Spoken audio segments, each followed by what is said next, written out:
the early care research fellow from Cancer Institute of South Wales. He works here at the ImageX Institute and is doing some research in rotating patient geometry and also on the MRI LINAC. So as always, if you want an attendance certificate, Julia will put her email in the chat, and then please send her an email and she will respond with your attendance certificate. If you have any questions, please put them in the chat, and then I will interrupt Paul at a time that's convenient, or you can wait until the end, and then there'll be a Q&A session at the end where you can ask your questions to Paul yourself. Feel free to either leave your camera on or on or off, and please make sure that you're muted, but I think everybody is muted already. So without further ado, Paul, I'll let you take the lead. Thanks, Yusuf. So welcome everyone. Normally I give this radiobiology lecture as the first one in the series, but this time it's the last one in the series. Normally I assume all the students know absolutely nothing about radiotherapy, but this time you all know everything already, so we'll see how we go. Probably have no idea what radiobiology is, which is fair enough. It's something that I've never heard of as well when I first started in this field, but it's actually a very, very, very interesting field, pretty unique in all of science, I think.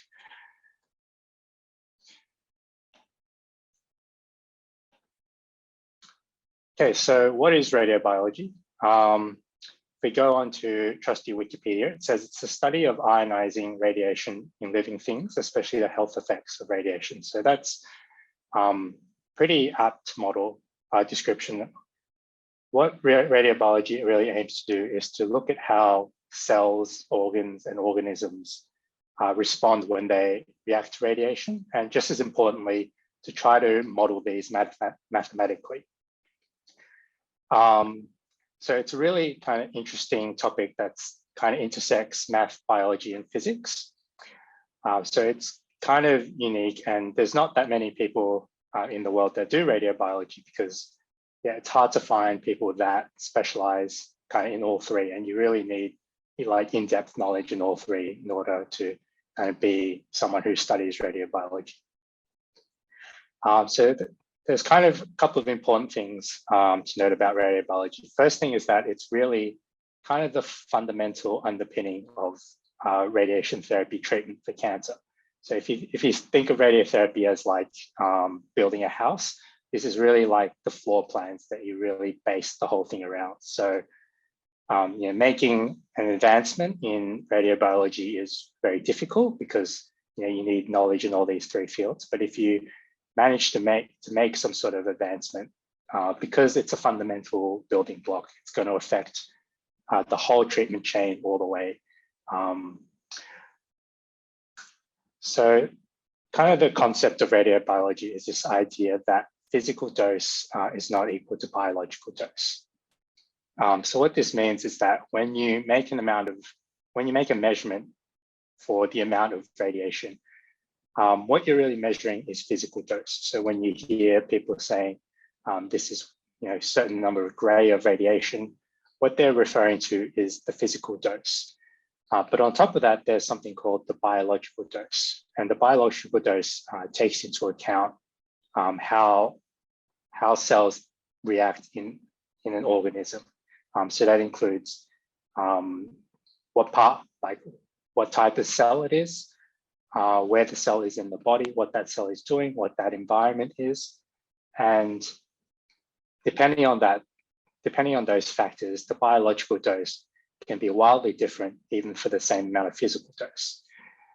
So physical dose, you can see in this image, how you would measure it is something simple like a water tank.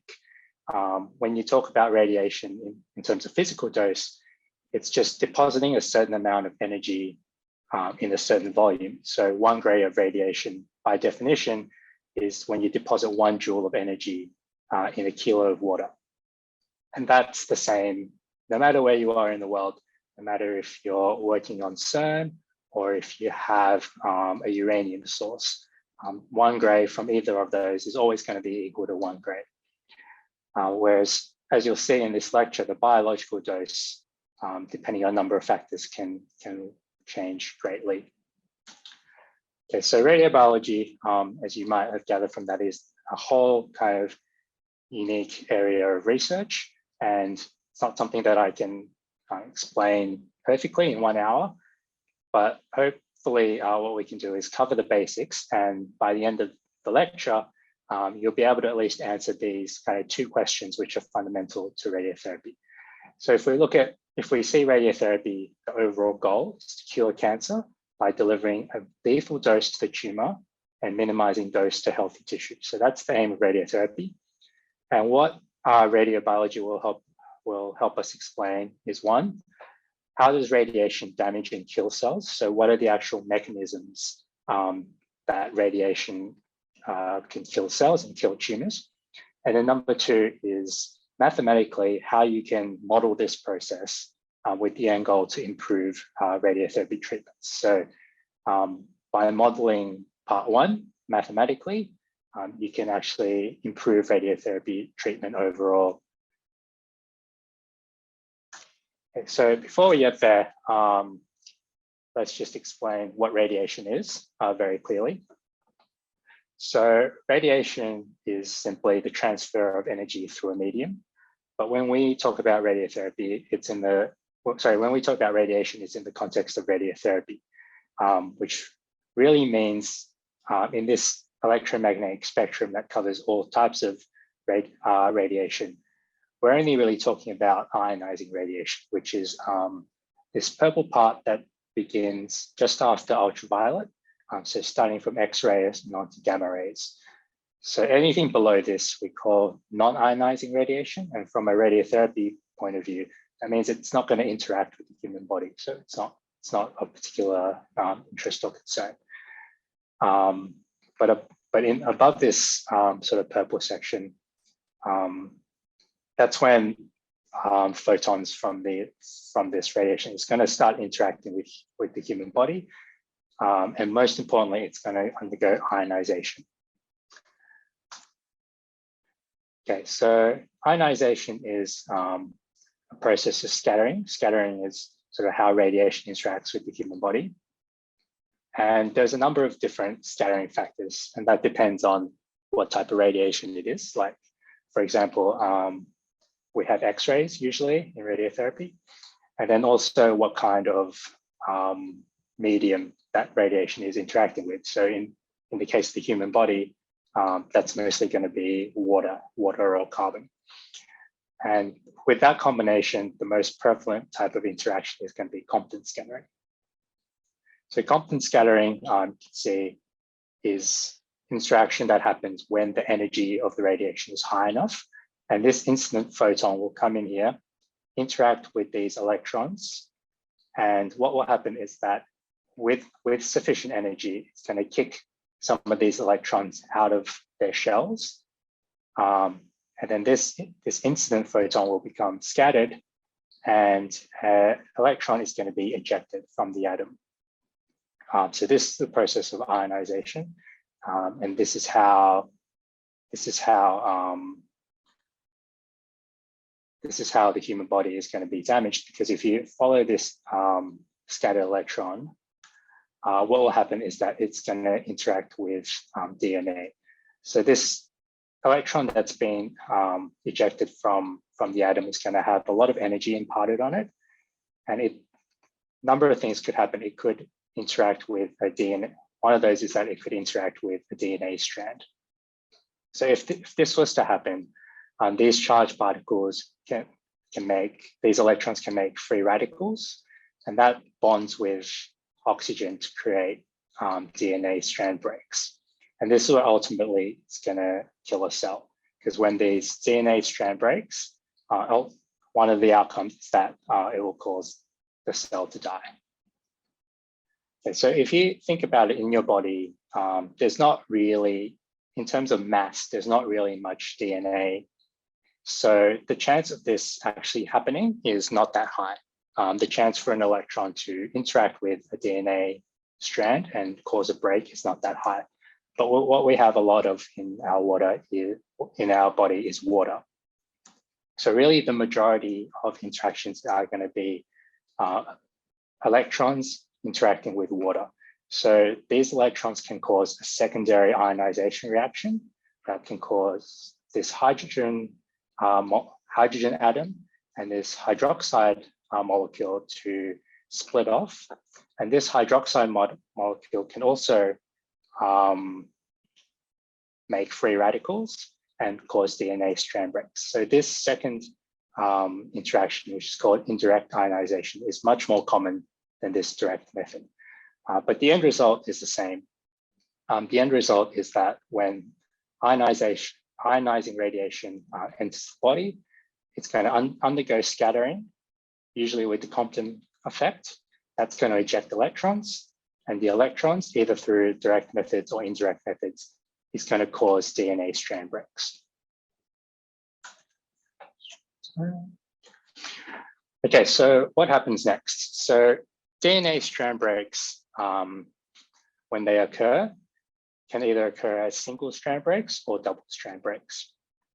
So single strand breaks are when one side of the DNA helix is broken, and this is usually non-lethal. So if you know the way that DNA repairs, it can easily sort of match bases correctly and then repair the DNA strand break over time. And this means that the cell will eventually probably survive. The other type of strand break is the double strand break. So this is when either a single interaction causes two strand breaks, or if a strand break occurs and then at a later point in time, another strand break occurs. When this happens, sort of the DNA can basically be chopped off, and it will still try to repair itself if there's another copy. But this can sort of lead to misrepair. So if you imagine kind of the double strands flipping when they try to repair themselves. And this type of strand break is basically lethal damage. So repair can still occur, but it's much more difficult. And often the cell will sort of know this will happen and basically commit suicide. It's called cell apoptosis, and kill itself to sort of prevent mutations from happening. So this is very important. Okay, so we're just going to stop here for a second and think about what I said. So it might sound kind of simple that depending on what the cell is doing, it can either repair this double strand break or it can't repair this double strand break. But this is actually a very good indication of what I was saying before about how physical dose and biological dose are different things. So if you think about this cell cycle here, this is what cells do when they replicate. So this G in the inner circle here, this blue G stands for growth, where the cell is growing. S is synthesis, where DNA is kind of replicating. And then there's a second growth phase. And then this M phase is mitosis, where the cell splits. So what happens when there are double strand breaks is that whether the cell is able to repair the double strand breaks depends really on which part of this cell cycle they're in. So in some phases of the cell cycle, there is going to be a spare copy of the DNA where double strand breaks can be repaired. And in other parts of the cell cycle, there aren't going to be a copy of the DNA, which is more likely to result in cell death. So if you look at this chart, depending on what phase the cell is in, even for the same amount of radiation, the number of cells that would survive is wildly different. So just as an example, if a cell is at this mitosis phase and I irradiate the cell with a certain amount of radiation, 40% of the cells will survive. And that's because there is a copy of that DNA where double strand breaks can be repaired. If I irradiate the same cells with the same amount of radiation at the start of this synthesis phase, for example, only say 10% of the cells are going to survive. Yeah, so this is an example of how biological dose is different to physical dose. So I've delivered the same dose, but I've gotten a different effect. And we're not kind of talking about, it's 10% better or a few extra cells survive. This is sort of, this is sort of a cartoon graph, but here, kind of 4 times the amount of cells survives. And you'll see later in graphs, you're going to have sort of factors of 10 or factors of 100 difference in survival, depending on various factors. Okay, so radiobiology is kind of about graphing and modeling. So I'm going to introduce a graph here called the surviving fraction type of graph. And this is very common in radiotherapy. So how this works is on the y-axis is surviving fraction, which means if I have a certain number of cells, what percentage of them will survive? And on the bottom here is a certain amount of dose. So how you would read this is say, if I deliver 6 gray of dose, on this purple line here, which represents late second stage growth, about 1% of the cells will survive.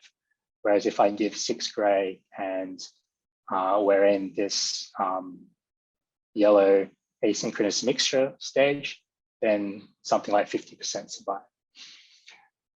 So that's cell cycle. Okay, so yeah, so this is a concept that's called relative biological effectiveness or biological effective dose. So what relative biological effectiveness is basically giving the same dose, so giving the same sort of x-axis amount and looking at how much damage you're causing. So taking the same x value and seeing what the y values you get in this graph.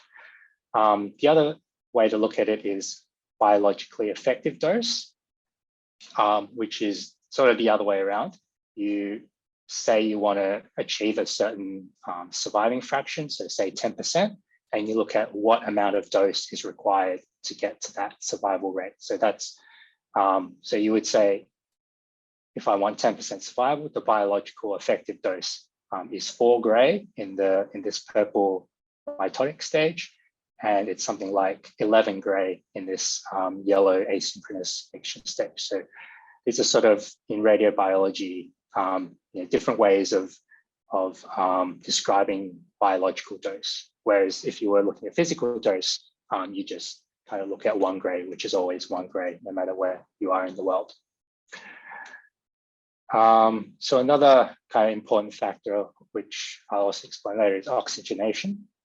So if you remember when I was talking about the strand breaks happen when electrons interact with oxygen. And without oxygen, even if you deposit huge amounts of radiation, it's just not going to cause cell breaks. The DNA breaks, and it's not going to kill the cells. So, for example, aerobic cells, which have a lot of oxygen, you can give something like 10 gray, and only 1% of the cells will survive. That's this solid line here. Hypoxic cells, which are these open circles, are cells that are starved of oxygen. So if I were to give 10 gray to hypoxic cells, something like 80% would survive. So again, when we're talking about biological dose, you can get huge differences depending on what environment these cells are. Another kind of factor that's very common in radiobiology is this idea of linear energy transfer. So linear energy transfer describes how penetrative radiation is. So if you know radiation, there's lots of different types. So we're very familiar with X-rays, but there's also beta particles, which are electrons. and then there's alpha particles, which don't penetrate very far. So linear energy transfer is how many ionization events occur per unit of distance when radiation enters a medium. So for example, gamma rays,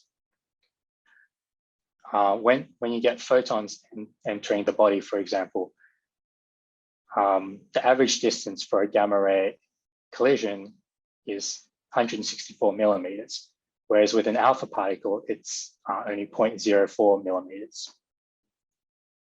Okay, so in this picture, it kind of shows the difference between types of radiation which have low linear energy transfer and types of radiation with high linear energy transfer. So if you look at these circles, again, this is just a cartoon, but if this circle represents a part of the body that have equal volume, so equal areas of equal size, a bunch of low energy transfer radiation will deliver their radiation, their ionization effects in this sort of spread out area. Whereas a high linear energy transfer type particle will have all its interactions very close to its path. So in this case, you can see this volume of the body, we have the same number of interactions. So in terms of physical dose, we've delivered the same amount of radiation to both volumes. However, if you look at the biology of this high LET situation is going to cause a lot more damage. And that's because these interactions are occurring close together. So if you think of DNA strand breaks, there's going to be a lot of double strand breaks potentially in this area here near the high LET. Whereas in the low LET, the number of single strand breaks might be similar, but the number of double strand breaks, because it's kind of spread out over this volume, is going to be a lot lower. So again, same physical dose delivered to both these circles, but you're likely to get a different biological result in these two situations. And following on from same vein, you have the surviving fraction curve. So as you increase your linear energy transfer, which means the radiation becomes less penetrative, but deposits its energy immediately, you're going to get a lot more cell death for the same amount of radiation. So, for example, if you deliver 4 gray, well, it says red here, but we'll say it's gray. You're going to get, with X-rays, you'll get something like 60% survival, but with alpha rays, you're looking at something like 0.1%. Okay, so that's sort of the end of part 1. So hopefully, after listening to that, you can answer the first question in radiobiology, which is how does radiation damage and kill cells? So damage is really caused by ionizing radiation. So that's radiation that has more energy than ultraviolet, so X-rays and gamma rays. And then these high energy electrons will either directly or indirectly cause double strand breaks in DNA, and that's what will lead to the cell death. But it's important to keep in mind that there's lots and lots of factors that affect how much cell death actually occurs with the same amount of radiation. So we've seen cell cycle, oxygenation, and the linear energy transfer, and these can cause many factors difference in how much cell death you get. Okay, so just check the time. Oh, cool. Okay, so the second part that we were going to go through is how do radiobiology models improve radiotherapy treatments? So, with this information, with those surviving fraction curves that you saw in the first section, how do you actually use that information to affect treatment? So I'm going to introduce you to new type of graph now. There's a lot of graphs in radiobiology. And this graph shows tumor control probability and normal tissue damage probability. So how you read this curve here is, like before, on the x-axis, we have dose. And the blue curve here is called the tumor control probability curve. So this tells me what percentage chance I have of killing a tumor given the amount of radiation. So if I have a tumor, if I give it 1,000 gray or infinite amount of gray, my chance of killing the tumor, along with probably the person, is going to be 100% if I give infinite amount of radiation. And if I give zero amount of radiation, the chance that I'll kill the tumor is 0. But of course, we're interested in this region here, this transition region, where some amount of radiation is going to produce some percentage chance of killing the tumor. The second curve here is this red curve, which is the normal tissue control probability.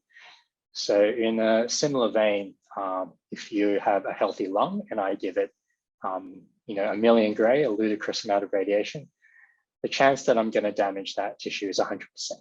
And if I give 0 gray, the chance that I'll damage the tissue is 0%. And again, we're sort of interested in this build-up region where in between.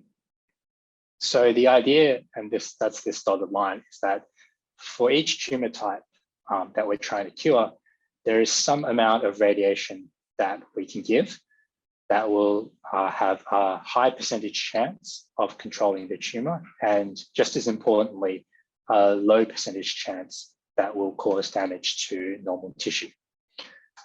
So really, all the advancements in radiotherapy that I'm sure you've learned about in all the previous lectures, and everything that we're doing at ImageX,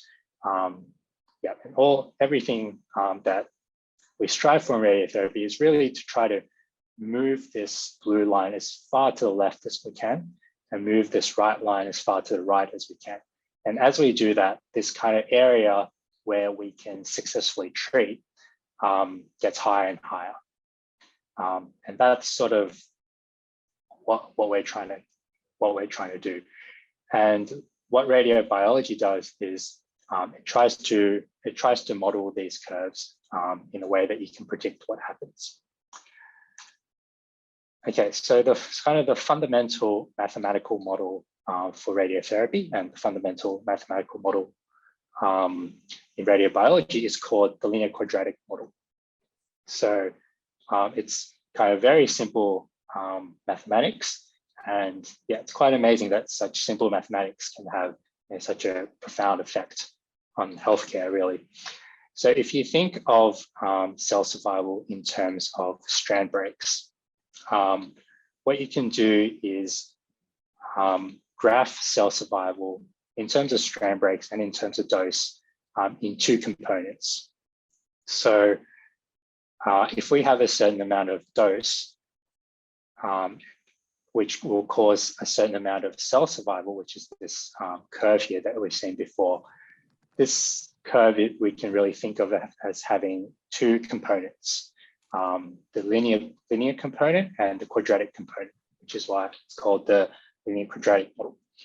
So the linear component represents when a DNA undergoes a single lethal hit. So that means a single electron will interact with DNA, can be direct or indirect ionizations, as we've seen before.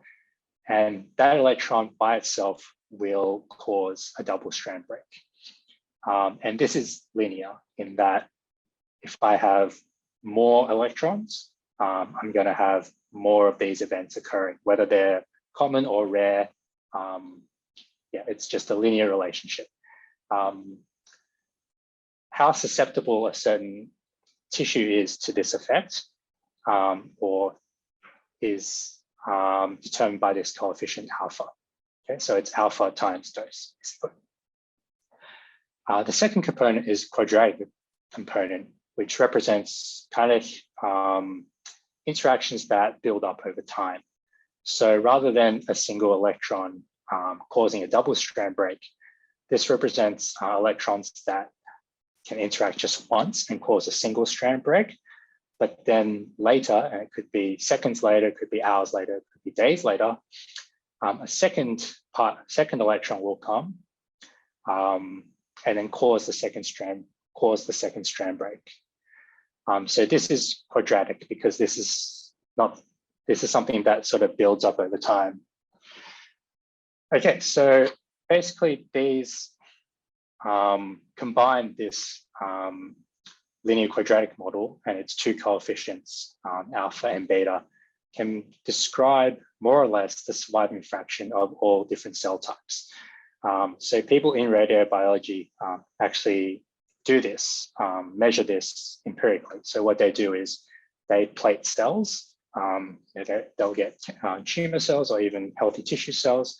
They'll plate them on a dish and grow them. And then they will irradiate them. And then they will count how many cells survive.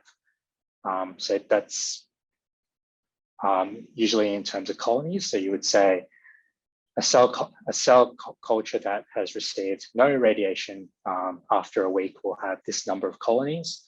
But if they receive 4 gray or 6 gray or 8 gray, they'll have this many colonies left.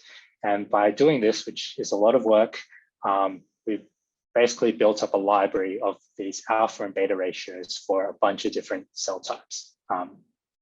And when you're doing radiotherapy, you use these kind of alpha beta values to basically try to predict how a person will respond if you were to irradiate them to try to cure their disease. Okay, so the general rule is that because the beta value is an accumulation, so it's based on time, tissue or tumor types that are able to repair themselves will have high betas. So this means that their alpha to beta ratio will be low. So late responding tissues, healthy tissues, these will have steep curves because the quadratic component is very high. So if you kind of imagine this blue line as being built up of a linear component and a quadratic component, a high beta means that it will start off kind of slowly, but then it'll accelerate really quickly as the quadratic component kind of takes over. A tumor, however, is not as good at repair as healthy tissue. So this means that in terms of alpha beta ratio, the alpha value is going to be higher. So in terms of this surviving fraction curve, it's going to stay flatter for longer. Of course, eventually the quadratic component will take over because it just scales so much higher. But this kind of initial flat section stays a lot longer because the alpha value is higher. Okay, so if you are following along, and I hope you are, you might see that we have a problem here. So the goal of radiotherapy is to kill the tumor and not cause damage to healthy tissue. But if you look at this linear quadratic model, if I give a certain amount of dose, for example, where this black line is, I'm going to have very low surviving fraction on this blue curve, which is the healthy tissue, and I'm going to have high surviving fraction on this orange curve, which is my tumor. So really, what we're doing is having the opposite effect of what we want. If I irradiate a volume, I'm going to kill a lot of the healthy tissue and not kill much of the tumor. So this is where the solution comes in, which is fractionation. So fractionation is kind of fundamental in radiotherapy. When a person gets radiotherapy, they usually get their radiation in lots of small parts. And that's to get this fractionation effect. So if you look at this blue curve, which is the healthy tissue, it accelerates very quick. But what fractionation does is you stop, rather than giving the amount of dose you want to give in one go, you stop after a certain amount of radiation. And then you have a break, and then you give your second fraction. And what this does is, rather than kind of continuing down this curve, you start this kind of linear quadratic curve all over again. And this kind of flat shoulder repeats itself.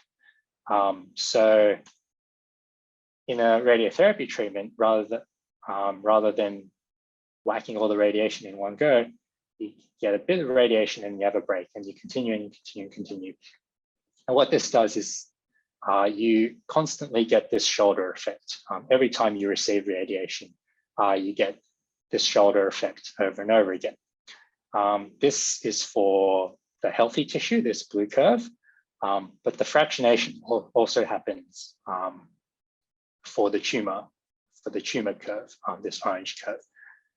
But the key here really is that because of the linear quadratic model, this flat shoulder is a lot shallower, sorry, it's a lot steeper in this tumor section than it is for the healthy tissue. So if you look at this chart here, which shows fractionation really well, what we can do is use this shoulder effect to get rid of that problem. This problem that we had before. By using the shoulder effect, we can actually push this blue line above the orange line by taking advantage of this shoulder. So you can see here, if you look at the fractionated lines here, because of this shoulder, this purple line, which is normal tissue, has been pushed above, in terms of surviving fraction, the tumor cells. Whereas before, down here, when we have all our dose in a single go, the healthy tissue is still below the tumor cells. So by doing this fractionation, we've managed to move this up. Okay, so fractionation. So just in summary, fractionation loses effectiveness of radiation for all cell types, but more so for fast responding types. So that's kind of taking advantage of this shoulder effect. The alpha beta values graph the surviving fractions. So based on this linear quadratic model, if you know the alpha and beta values of your healthy tissue and of your tumor, basically you can optimize this fractionation for the best treatment. Yeah, okay. So why does fractionation even work? Yeah, it's a fundamental part of radiotherapy, but why? So in terms of radiobiology, there are these 4 effects that explain why fractionation is effective, and they're called the 4 R's of radiobiology, which is something that's sure to come up in any radiobiology exam. So fractionation basically gives time for healthy tissue to undergo 4 different processes that tumor cells don't do as well.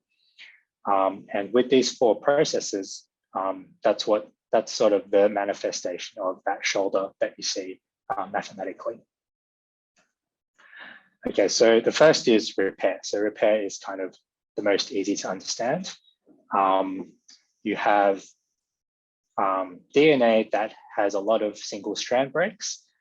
In healthy tissue, a lot of those, if you give the tissue time, a lot of those single strand breaks are going to be able to repair. Whereas in the tumor, that is less effective. So as you get more repair, what happens is that double strand breaks are going to be less common. So cells will survive more if you give them time. So that's sort of the real world explanation of what you see when this shoulder happens. So every time you have a break, a lot of the healthy tissues repair, so that when you get another dose of radiation, a lot of that radiation that would have caused double strand breaks are now sort of only causing single strand breaks. Okay, so the second R, sorry, yeah. Okay, so the second R is called reoxygenation. So this goes back to what we covered in the first part, which is that oxygen is really important for cell kill. As part of the interaction between electrons in DNA, you need oxygen to achieve those strand breaks. So what often happens in a tumor is that it's not uniform. Rather than having sort of this clump of cells where every cell is the same, you have a clump of cells where the outside has access to blood and therefore oxygen, but the kind of inner cluster of the tumor is hypoxic. So it doesn't have access to the circulatory system and it's starved of oxygen. So what happens when you irradiate is that these oxic cells on the outside are going to undergo cell death because they are able to get those DNA strand breaks. If you were to dump all this radiation in at once, these hypoxic cells, they're not going to be affected. And this isn't, this is something that we see in real life. So there's been studies where hypoxic cells have been irradiated with crazy amounts of radiation, 80 gray, 90 gray, and they still survive because, the sort of DNA strand break interactions just can't happen. So what happens with reoxygenation is that these tumor cells, if you have a break, it allows these oxic cells to die. And then these previous hypoxic cells are able to reoxygenate. So they get in contact with oxygenated blood again, and they become oxic cells. And then when the second batch of radiation comes, you're able to repeat this process. And this way you're able to kill sort of the inner hypoxic cells in the tumor that you weren't able to do before. Okay, so redistribution. So this goes back to the cell cycle that we were talking about earlier. So if you think of a bunch of cells, for example, in a tumor, they have cells in every part of this cell cycle. So you'll have, it's random. You'll have lots of cells in growth, a lot of cells in synthesis, and lots of cells in mitosis. So what happens is that if you were to irradiate all the cells at once, certain cells in certain cell cycles you just won't kill because they're more radio resistant. So you won't, for example, in here, cells that are sort of at the end of this mitotic phase, they're going to survive with greater percentage than the other cells. But if you have a break in treatment, what happens is that these cells are more likely to spread out again in this cell cycle, and you're more likely to kill all the cells again because you don't have a bunch of cells kind of stuck in one cell phase. And another thing that you can do is kind of more from a research point of view is try to kill all the cells in a certain phase, and then when you have the remaining cells in a certain phase, try to predict when those remaining cells are going to be most radiosensitive, and then irradiate them at that time. What you can do is try to time it so that you can irradiate at a time where healthy tissue is at its most radio-resistant and tumor cells are at their most radiosensitive. Very difficult to do, but interesting area of research. Okay, and then the fourth one is repopulation. So again, this is a pretty simple one. If you give cells time, they're going to have time to regrow. And cells that are able to repopulate, you just need to know the way in which they repopulate, and then you can factor that into your treatment plan, so that the amount of extra cells you have because you're spreading out your treatment is sort of like a known quantity, so you can factor that in. Okay, so that covers fractionation. And then one sort of extra thing that you should know about is something called hypofractionation. So hypofractionation is basically the opposite of what I've just told you. So you know from the linear quadratic model that it's advantageous to spread your radiation out over a long period of time to try to take advantage of that shoulder. Hypofractionation is sort of the opposite. What it's trying to do is to basically ignore the linear quadratic model. And this, I've put this in because it kind of represents where radiotherapy is going. So when radiotherapy started and when the linear quadratic model is what people were using to do radiotherapy, this is what treatment plans look like on the left. So if you have a certain area you're trying to irradiate, I'm not sure if you can see on Zoom, but it's these kind of two shapes here. You kind of just give this block. And then what you can see here is that tons of normal tissue is going to be irradiated. Lots of healthy organs are going to get damaged. What you're relying on is that linear quadratic model shoulder to do maximum damage to the tumor and try to minimize damage to healthy tissue. But really, if you look at any what radiotherapy is like now, and the plan is more like this. And we call this higher conformality. I know this is called conformal, but it's not really conformal. So in like modern radiotherapy techniques, we're able to shape the radiation beam with very, very high precision, millimeter precision. And what this means is that we're not really irradiating much healthy tissue anyway. Most of the dose where deposit is able to be really highly targeted geometrically to the area we want. And this means that the linear quadratic model, sort of that shoulder is a little bit less effective. So hypofractionation is very popular nowadays because it allows patients to get their treatment done, like over and done with quickly. So rather than relying on the linear quadratic model, instead of delivering kind of these big fields, you're trying to deliver small radiation fields. Some can be as small as like 3-4 millimeters, or to deliver treatments that are very tightly conformed, so exactly to the shape of the tumor. And then because of this, you can sort of ignore like that shoulder effect and do your treatment in 3 to 5 fractions rather than kind of 30 fractions, which was the case before. So because this is sort of new area, this also changes how the body is going to react.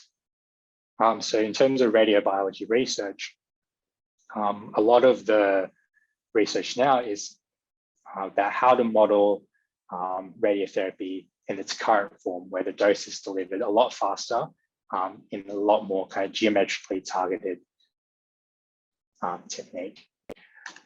Okay, so that covers the second half of the lecture, and hopefully you can answer the second part of radiobiology, which is how do radiobiology models improve radiotherapy treatment? So the linear quadratic model is what mathematically describes how cells will respond to radiation. And fractionation, which is that shoulder effect, it's the shoulder effect mathematically, but in real life, it allows the cells to do the 4 R's, which is repair, reoxygenate, redistribute, and repopulate. And then based on the knowledge about alpha and beta values, you can optimally fractionate a tumor. So you can maximize the tumor control probability and minimize the normal tissue complication probability. And that's how you sort of get the optimal radiotherapy treatments. So when you hear that we're going to treat this tumor with certain amount of radiation, say we'll give this tumor 30 gray. This isn't something that's just been plucked out of thin air. These numbers have been worked out through kind of experiment and through mathematical modeling. So thank you for listening, and if you have any questions. Thanks, Paul. So I'll open now for any question in the chat. All right, and also while I let you think about it, I'm going to put Julia's email in the chat for those who want the attendance certificate.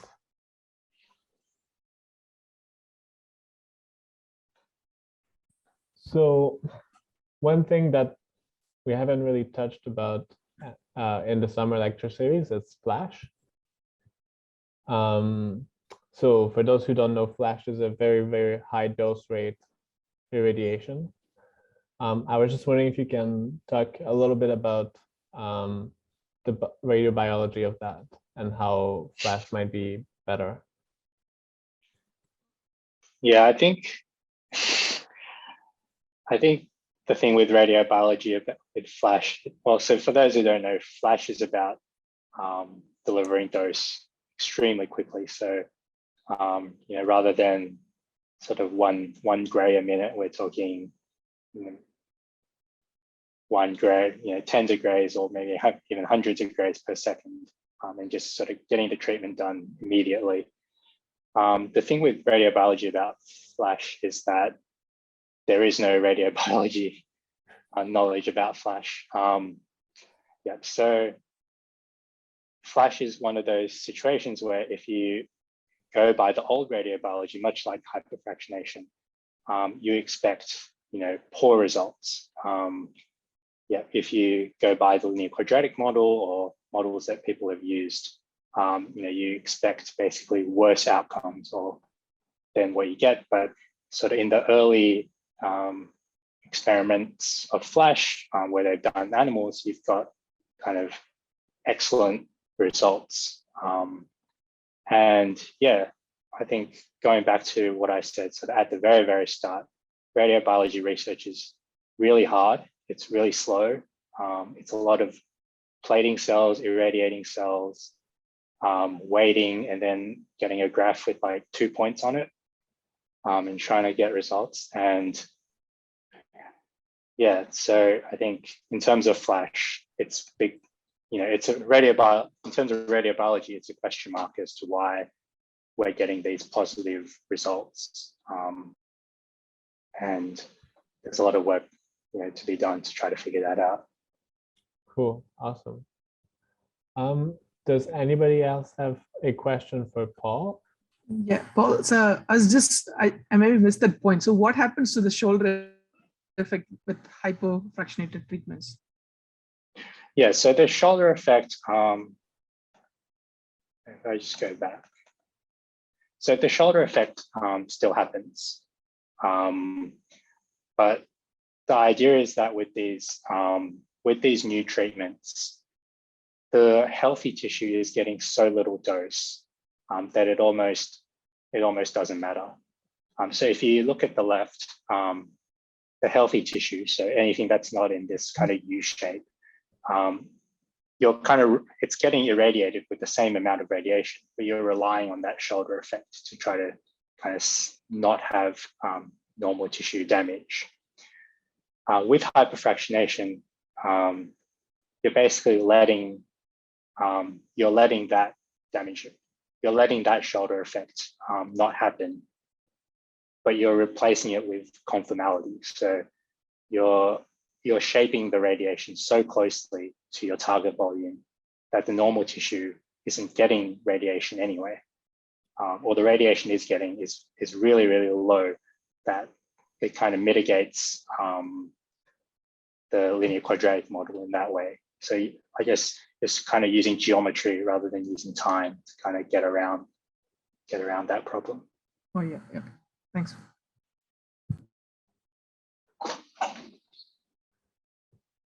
All right.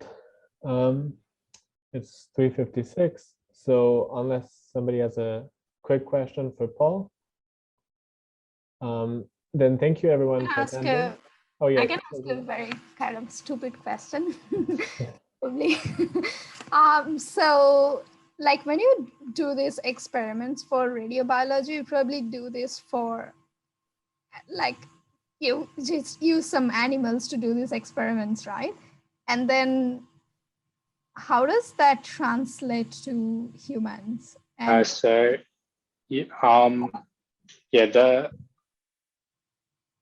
so one of the things with radiobiology actually is that the experiments aren't done in animals. They're done in petri dishes. So those alpha and beta values, and that's kind of one of the criticisms of the linear quadratic model, is that you've taken the cells out of the environment that they're in, that you're trying to model. So when you do these experiments, you take these cells and you plate them on petri dishes so you can assay them and count them and see how they survive. So this means that you can get very accurate cell counts, but it's not sort of in the environment of an organism anymore. Yeah. Okay. Cool. Thanks. All right. Thank you, Paul, for all the information. Again, I've put Julia's email in the chat. If you want an attendance certificate, please send her an email. I will leave the Zoom running for another minute or so, just so you can note the email, but otherwise feel free to leave.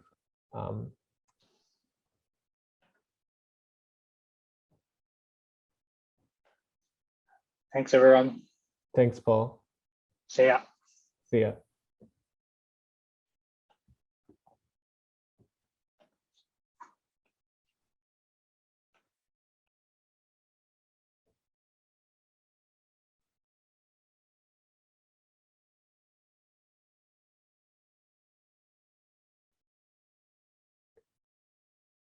Alrighty, I'm gonna end the Zoom meeting now. So thank you, everyone, and see you maybe next year.